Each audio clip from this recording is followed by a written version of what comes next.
Oh, I'm very happy to have Ashley with us today. Ashley Shaer is an ICF ACC certified executive coach through the Center for Executive Coaching. Ashley has over 12 years with the City of Portland, serving in leadership roles such as Senior Business Systems Analyst, Senior Management Analyst, and Safety and Training Program Manager.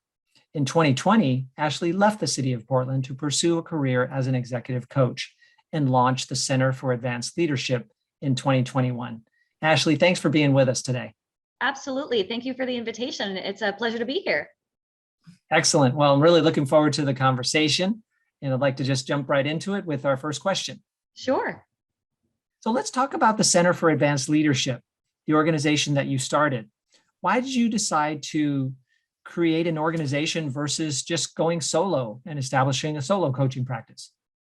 Yeah, that's a great question. So when you're starting out as a coach, there's a lot of contemplation about your brand, your niche, your messaging. And like a lot of new coaches, I struggled in this area. So I reached out to you, Michael. And as always, I found myself with some helpful ideas to move me forward. But there was one thing that you had mentioned at that time that really resonated with me. If I sell myself as the brand, no one can perform in my place.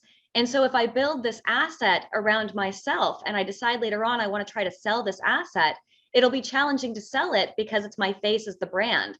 And so that's really what sealed my decision to create a business entity rather than a practice. But I also didn't really want to sell myself. So that kind of gave me a way out. So that might have been why that opportunity was so attractive to me. I look back on that conversation and I see now that you ran with that idea of really establishing a center and establishing a brand that obviously it's associated with you, but it doesn't revolve entirely around you. And that is neat to see. Yeah. What is your primary role in the center now? Sure. So I focus a lot of my time on the business itself. So by that, I mean, yes, creating the processes and mechanisms that make the product deliverable. But really, I spend the majority of my time in marketing and sales, from making new connections on LinkedIn, reaching out and scheduling conversations, managing content, creating tools and resources for members. There's newsletters, emails, social media, articles. And so I'm really focusing on managing the operations of the business and allowing the faculty and other coaches to really be the stars of the Center for Advanced Leadership. What has been your biggest challenge so far in getting the center off the ground? Sure. Well, there's the initial challenge of, how do we, when it comes to developing the processes and systems that deliver the program. But with my technical background, that technical aspect was really the easy part for me. So figuring out the messaging was challenging and trying to really get that right.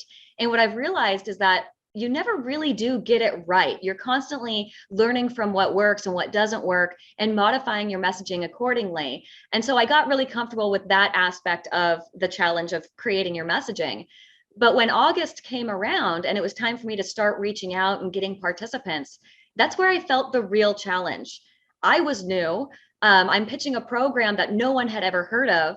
I had like 12 followers on my business page and no testimonials. So the first major challenge was really trying to build credibility and create that messaging that resonated with potential clients and potential participants. So how did you deal with the challenge of having no credibility? Because this is something that many coaches start out with fear and uncertainty around, whether it's creating an organization like you have or simply going out solo. They have a past, and obviously they have a great track record, as you do, of having served in a variety of different leadership roles. But doing coaching might be new to the people that they know. And so they don't necessarily have credibility, so to speak, in that role. So how did you address that?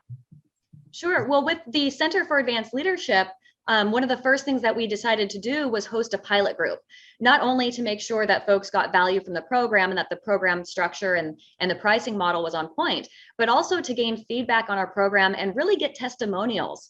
So we just completed that pilot group at the end of January, and we went live with our program in February, using this pilot group as an opportunity to build our credentials and create testimonials and marketing material. So that was kind of how we started to build that credibility. But that was really not about getting participants. It was all wrapped around building that credibility. So in January, when we started to wrap up the pilot group, I was creating a plan to really beef up our exposure. So I started focusing on, again, kind of that sales and marketing, social media, digital marketing, a ton of personal connections with potential participants, using Sales Navigator through LinkedIn, and trying to schedule those conversations with folks. And so, here we are a couple of months after we've launched, and we're getting really comfortable with the program and how it works. We're comfortable with, how we're working with our messaging.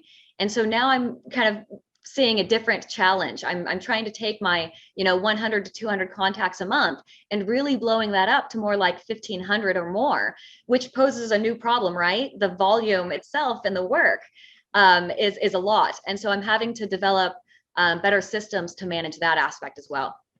So when I look back at the roles that you held within the city of Portland, none of them had the title salesperson or marketing manager, if my memory serves me. But now you said that you handle many of the sales and marketing aspects of running the Center for Advanced Leadership. How has that been?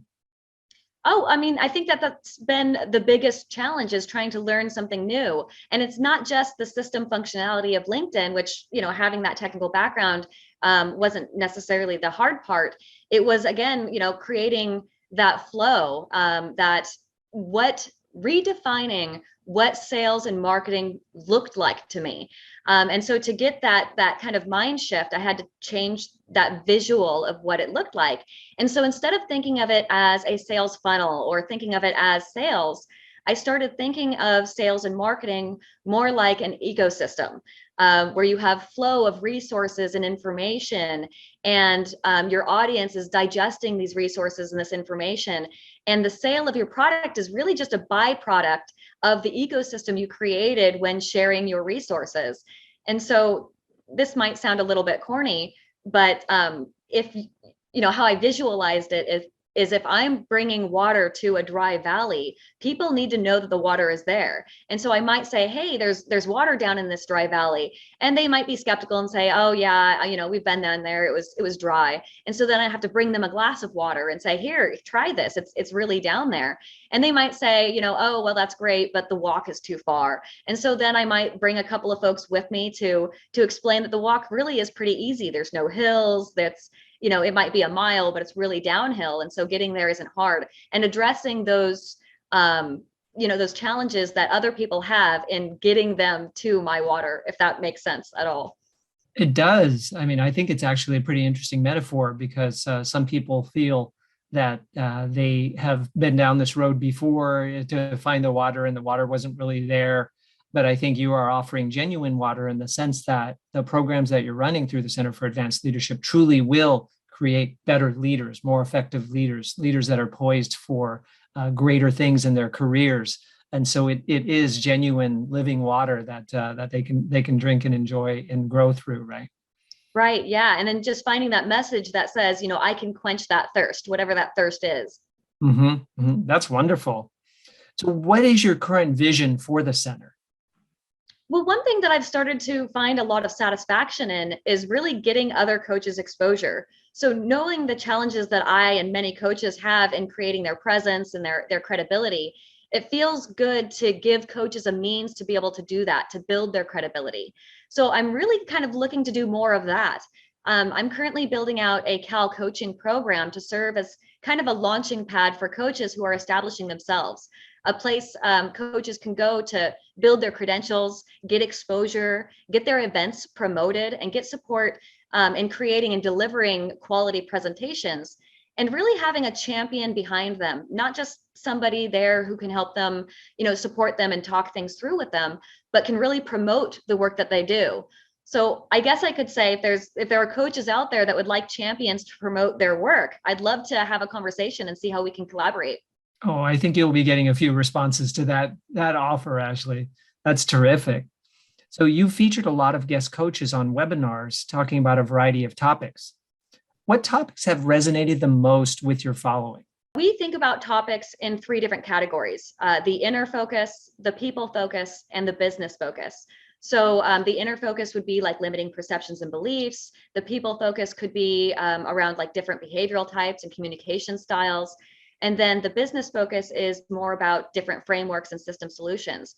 And so of those three different topics, hands down, the most popular topics are those around people. People right now are struggling with working with people, especially after 2 years of isolation and remote work. And that's really what they want now. They don't want help really building relationships necessarily. When it comes to leadership, what they're looking for are solutions to their people problems, managing difficult personalities that derail projects, or working with difficult bosses, communication topics. So those kind of subjects have been really popular with our audience. How have you balanced providing one-on-one executive coaching versus developing and presenting group programs for leaders? So the group program is really fairly easy to manage because of the consistency. We meet at the same time on the same days every month. And so that consistency makes it easy. For the one-on-one clients, I have set days of the week that I reserve for one-on-one engagements. And of course, when I don't have clients in those slots, I'm spending that time reaching out and scheduling more conversations. But the real challenge for me isn't so much the balance between one-on-one coaching versus group coaching, or even the program development itself. The challenge is really balancing the sales conversations. If I fill up my schedule, then I can't be flexible when I'm scheduling prospect conversations. And so I really need to make sure that I'm leaving time every day that I can insert some of those prospect conversations or set up those conversations. And I see that you are offering coaching yourself. Although earlier you said that much of your role at the center is administrative, ensuring that the processes are in place, the systems, that the sales and marketing processes are happening and flowing, and bringing more of that water available in that dry valley.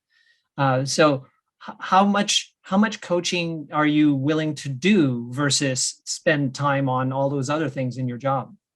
I do have a limit of 5 engagements at a time, and most of my engagements aren't actually through the Center for Advanced Leadership. I've kind of built a community locally, so a lot of my one-on-one clients are local small business owners that are ramping up or trying to grow their organization. So it's kind of interesting that I have these two things going on, and I wouldn't necessarily recommend that for everybody. It's been a little bit of a mess, trying to message those two things and keep them separate.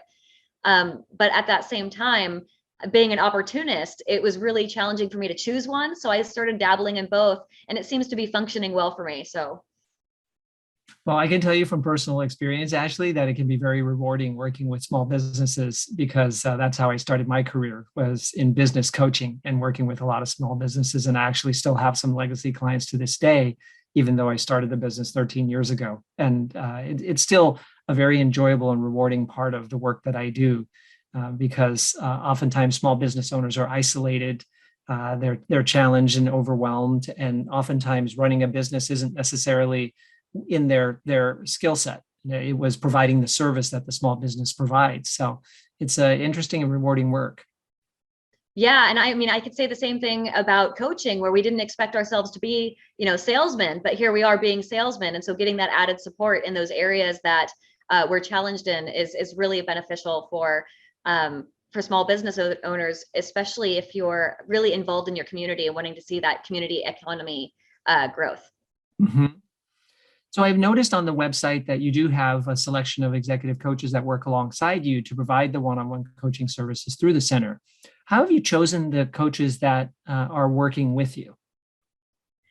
So the first thing that I do is I look for coaches who have gone through the CEC training, because I know what they have been trained on. So it kind of gives me that confidence that we're all on the same page when it comes to the type of content that we deliver. But I also look for those who have completed their ICF or BCC certifications, so that they have some coaching credentials behind them already. And then I consider diversity. I want a diverse group of coaches, from their professional backgrounds to their genders and cultures. And so I really feel that diversity is one of those valuable aspects that Cal offers to its members. But I also sometimes have clients with special needs that I can't meet. And so I'll look for folks from the CEC who have experience in those areas.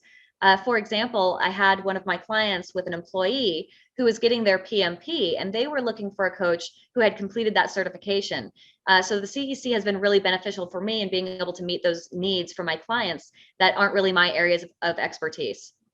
Wow, such a great answer. I really love your methodology for how you're choosing coaches and how you're assembling them and meeting different needs, because it is true that while an experienced coach, a well-trained coach, as we provide at the CEC, can coach anyone in any situation because that's the nature of coaching.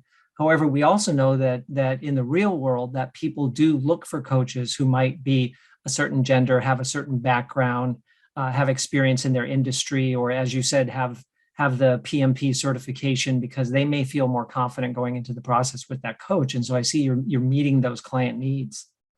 Right. Yeah. And another aspect of that would be, their style. So when you're introducing two people who don't know each other, looking at certain things like their pace, finding a coach that can keep up with a fast-paced individual, or a coach, who can methodically think through things for somebody who processes a little bit differently. But also the that commonality, trying to find something that they have in common so that when you do that introduction, they already have a place to start in building a relationship between those two. Mm-hmm. I could see the importance of that. So I have just one last question to ask you for today's interview, which has been really terrific, by the way. How important do you think it is for leadership development programs to also include one-on-one coaching as a component? There's a number of reasons why I feel it's important for one-on-one coaching to be included, but I would say that one of the main reasons is that space to be unrefined. Even in group settings, we put our game face on, right? And rightfully so. We want to be articulate, we want to be thoughtful, and we want to, consider our reputations when we're in these group settings. And so when you offer that one-on-one coaching time, it's really an opportunity to let those raw thoughts out without compromising your reputation. So we can start to say things that we wouldn't otherwise normally say and release those raw thoughts, which is really powerful in being able to actually move forward. And then another reason is that competition for mic time. We don't always feel satisfied that we've had enough time talking about our problems. And so getting that my time where we don't have to compete is really refreshing, and it allows us to move forward much more quickly. I think that's a great answer, Ashley, in terms of that being refined and being able to be raw. That I have delivered some leadership development programs over the years that have not had any coaching within them. And I felt that I haven't gotten to know each person behind that facade, so to speak, which is still a real part of who they are, but it isn't that raw self, as you talked about, and being able to go deeper with them and have true conversations about what their needs are, what their aspirations are, and how this material might help to meet their needs. I just feel that it's a really strong pairing to put the two together, and I love that Cal is doing that. Yeah, absolutely. That combination of peer networking and that one-on-one is a real powerful combination. Mm-hmm. Wow. Well, this has been really helpful, Ashley, in helping me to understand more about the Center for Advanced Leadership and your vision and really the powerhouse behind it, which is you. We've learned so much more about how you've put it together and why it's off to a really great start and has a bright future ahead. So thanks for kind of going behind the scenes with us and sharing so much about it. Yeah, absolutely. I appreciate the opportunity, and it was always wonderful to connect with you, Michael. So thank you for that too. Oh, you're welcome, Ashley. Thank you very much.